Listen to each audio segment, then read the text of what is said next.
Top 5 biggest enemies of Islam. Number 5, Utbah ibn Rabi'ah. A powerful Quraysh leader, he opposed the Prophet, peace be upon him, and was killed in the Battle of Badr. Number 4, Shaybah ibn Rabi'ah. Brother of Utbah, another strong enemy of Islam, who met his end at Badr. Number 3, Nadr ibn al-Harith.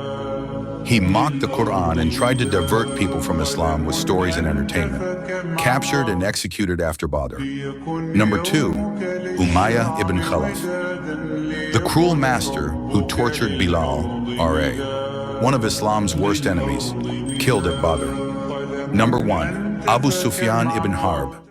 The mastermind behind Quraysh's wars against Muslims.